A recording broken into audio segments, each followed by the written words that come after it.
नहीं, ये आपके सामने स्क्रीन जो आपको विजिबल है, इसमें एक सप्लाई चेन का पूरा एक साइकिल एक्सप्लेन किया हुआ है। इसको आज हम डिस्कस करेंगे। इस सेल्स टैक्स के अंदर बेसिकली जो सेल्स टैक्स की मूवमेंट होती है ना, कि आपने एक चीज बनती है, उसके बाद डिफरेंट चैनल्स पे होते हुए एंड कंज्यूमर तक उसमें पहुंचना होता है।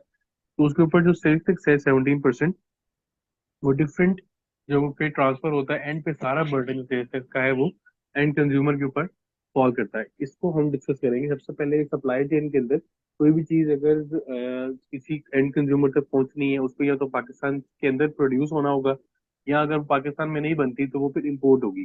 दो ही सोल्यूशन होते हैं या तो इम्पोर्ट होगी, या वो पाकिस्तान में लोकल मैन्युफैक्चरर होगा जो उसको बना रहा होगा। अच्छा, हम लोग सबसे पहले देखते हैं कमर्शियल इंपोर्टर है या मैन्युफैक्चरर है। दोनों में से कोई एक कैटेगरी हो सकती है कि वो या तो रॉ मटेरियल इंपोर्ट करके यहाँ पे बना रहा है, यहाँ पे पूरी फिनिश गुड ही बाहर से इंपोर्ट कर रहा है, यहाँ पे उसको फिर बेच रहा है।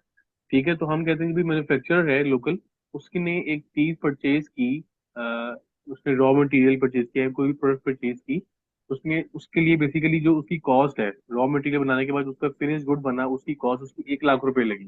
ठीक है, 1 लाख रुपए उसके टोटल लगे एक चीज बनाने में, जिसके ऊपर जब उसने मार्केट में जाके उसको बेचा तो उसने 17% जीएसटी लगाया और उसको 17,000 की जीएसटी अमाउंट मिली।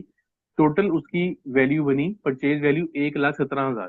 देखिए, मैन्युफैक्चरर ने कोई चीज अगर बनानी है तो सबसे पहले वो रॉ मटेरियल परचेज करेगा उसका, या अगर कोई चीज बेचनी है तो कोई एक बाय प्रोडक्ट अगर बनाना है तो कोई प्रोडक्ट परचेज करेगा, उसके बाद उसको प्रोसेस करेगा और फिर जाके मार्केट में उसको बेचेगा। तो मैन्युफैक्चरर के लिए उसकी मैं एज्यूम कर रहा हूँ कि उसकी कॉस्ट है 1 लाख रुपए की। 17% उसने जीएसटी पे किया, 1,17,000 उसने पे किया है मैन्युफैक्चरर ने एक चीज बनाने के लिए और फिर आगे उसको बेचने के लिए। वही चीज उसने आगे बेची 1,10,000 की। 10,000 का उसने उसमें प्रॉफिट रखा। ठीक है जी, 10,000 का प्रॉफिट रखा, 17% जीएसटी उस पर भी लगाया, तो जीएसटी बनता 18,700। इनवॉइस वैल्यू आ गई 1,28,700। उसने 1,17,000 की चीज खरीदी थी, 1,28,700 की बेची। उस पे आउटपुट टैक्स कितना आया? प्रॉफिट बेचते सबसे पहले आ रहा है, प्रॉफिट आपका आ रहा है 1,10 का आपने बेचा, 1 लाख का आपने खरीदा था, 10,000 का आपका प्रॉफिट है। आउटपुट टैक्स क्या होता है? आउटपुट टैक्स बेसिकली होता है जो आपने चीज बेची है, बेचते हुए आपने कस्टमर से जो पैसे सेल्स टैक्स से रिकवर किए जीएसटी लगा के, वो आपका होता है आउटपुट टैक्स। ठीक है, वो यहाँ पे 18,700 आ रहा है। सिंपल, आप क्या करते हैं आउटपुट निकालने के लिए? जो आपकी वैल्यू ऑफ सप्लाई है उसको आप 17% जीएसटी मल्टीप्लाई करते हैं, तो आपकी 18,700 वैल्यू निकलती है, which is output tax.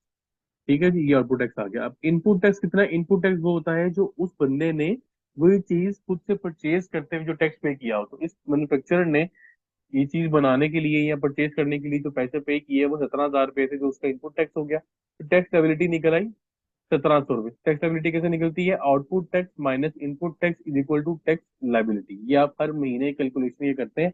Total उस महीने की सेल पे जो आपने आउटपुट टैक्स कलेक्ट किया वो आप यहाँ पे लिखते हैं। उसमें से जो आपने परचेज करते हुए टैक्स पे किया है वो आप इनपुट टैक्स माइनस करते हैं, और रिमेनिंग अमाउंट जो निकलती है वो आपकी आउटपुट इन टैक्स एबिलिटी निकलती है, जिसको आप पे करते हैं। ठीक है जी। अच्छा, अब ये वाला बंदा है मैन्युफैक्चरर, इसने चीज बेची डिस्ट्रीब्यूटर को। मैन्युफैक्चरर ने ये चीज बेची है डिस्ट्रीब्यूटर को, डिस्ट्रीब्यूटर ने खरीदी मैन्युफैक्चरर से 1,10,000 में। उसके लिए उसने कितना जीएसटी पे किया? 18,700। 18,700 मैन्युफैक्चरर के लिए तो है आउटपुट टैक्स, डिस्ट्रीब्यूटर ने खरीदी है उससे तो उसके लिए हो गया इनपुट टैक्स। ठीक है, ये उसकी टोटल परचेज वैल्यू आ गई। वही चीज डिस्ट्रीब्यूटर ने आगे बेची है 1,20,000 की।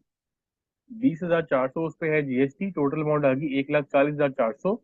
प्रॉफिट उसका भी आ गया 10,000 का। एक 20 की बेची है, एक 10 की उसने खरीदी थी।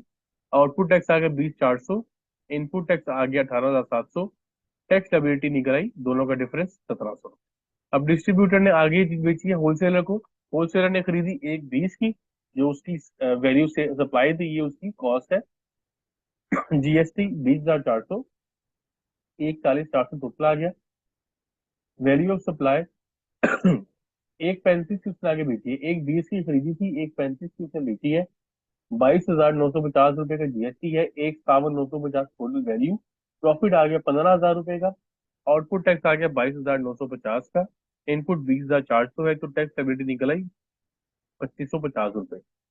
अब होलसेलर ने आगे बेचा है रिटेलर को। रिटेलर ने वो खरीदी होलसेलर से 1,35,000 में।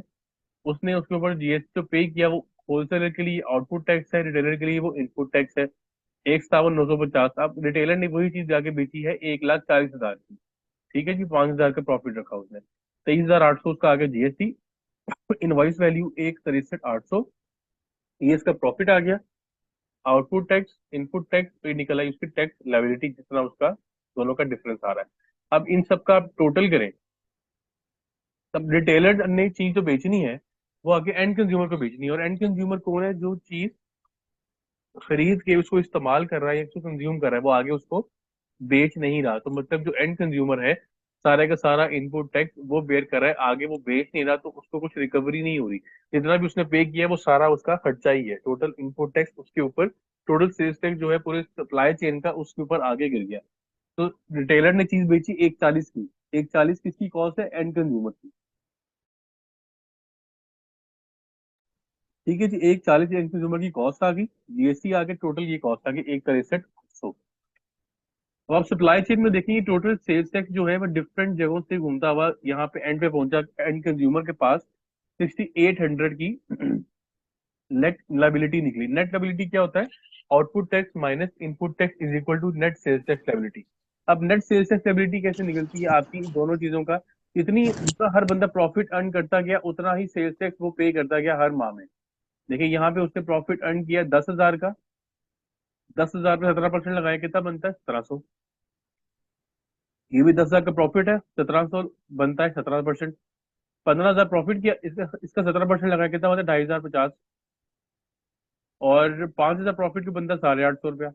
टोटल आप अगर कैलकुलेट करें तो ये टोटल आपका जो सेल्स टैक्स निकला है ये वाला, ये वो है जो जितना प्रॉफिट मूव हुआ है पूरे सप्लाई चेन में, वो सेल्स टैक्स लायबिलिटी पे ऑफ हुई है नेट करके। जो दूसरे कह रहे हैं कि आपके सप्लाई चेन के जो दरमियान में बैठे हैं लोग, जिसमें आपके मैन्युफैक्चरर, होलसेलर, डिस्ट्रीब्यूटर, रिटेलर वगैरह हैं, उन्होंने 6,800 रुपया पे किया अपने प्रॉफिट के ऊपर। अब प्रॉफिट के ऊपर पे किया मतलब इनको कैसे निकला? टोटल कितना प्रॉफिट, वैल्यू एडिशन कितनी हुई? जैसे 1,00,000 रुपए की चीज स्टार्ट हुई थी, एंड पे आके वो बिकी है 1,40,000 की एंड कंज्यूमर को, मतलब 40,000 की वैल्यू एडिशन हुई उस चीज की। एक अमाउंट के अंदर या उस चीज की वैल्यू के अंदर कितनी एडिशन आ रही? 40,000 की। तो 1,40,000 माइनस 1,00,000 कितना निकला? 40,000। 40,000 का आपने लगाया 17%, निकलता है 6,800, जो कि यहाँ पे देखे निकलता है। अब ये 6,800 ये पूरे सप्लाई चेन में घूमता हुआ आ रहा है, एक ही बंदा ये पे नहीं कर रहा। जो जो बंदा जितना प्रॉफिट अर्न कर रहा है उतना वो पे कर रहा है, टोटल उतना ही होगा जितना टोटल उसमें वैल्यू एडिशन हुई है 6,800 की। अब अगर आप नेट करें, 17,000 स्टार्ट हुआ था वो, जब वो एक चीज मैन्युफैक्चरर ने खरीदी थी तो उसकी जीएसटी थी 17,000 रुपये। उसमें कितनी वैल्यू एडिशन हुई? 6,800 की। 17,000 प्लस 6,800 बनता है आपका 23,800। ये 23,800 पूरे का पूरा कौन पे कर रहा है? आपका एंड कंज्यूमर। देखिए ये जितना भी सेल्स टैक्स था पूरे सप्लाई चेन में घुमा, इवन के जो पिछले सप्लाई चेन के जो उसमें लोग थे जिन्होंने अपने प्रॉफिट पे टैक्स पे किया, वो वाला टैक्स भी आगे एंड कंज्यूमर बेयर कर रहा है, क्योंकि वो अपनी जेब से तो पे नहीं कर रहे हैं, वो उसको चार्ज करते हैं, उसे रिकवर करते हैं और आगे जमा करवा देते हैं। एंड पे आगे सारा बर्डन किस पे आ गया पूरे सप्लाई चेन का? एंड कंज्यूमर के ऊपर। 23,800 वो पे कर रहा है। अच्छा, एक और चीज है, सेल्स टैक्स और एफईडी में क्या फर्क है? सेल्स टैक्स बेसिकली लगती है इन टर्म्स ऑफ परसेंटेज, 17%। ये आपका है परसेंटेज की फॉर्म में सेल्स टैक्स को लग रहा होता है। एफईडी लग रही होती है in terms of rupees per unit rate, जैसे ₹5 पर यूनिट एफईडी है, तो एफईडी लग रही है आपकी रुपीज पर यूनिट के हिसाब से, और सेल्स टैक्स लग रहा है एज अ परसेंटेज। तो दोनों में ये फर्क, दोनों ही आपने एफबीआर को जमा करवाने होते हैं मंथली रिटर्न के साथ।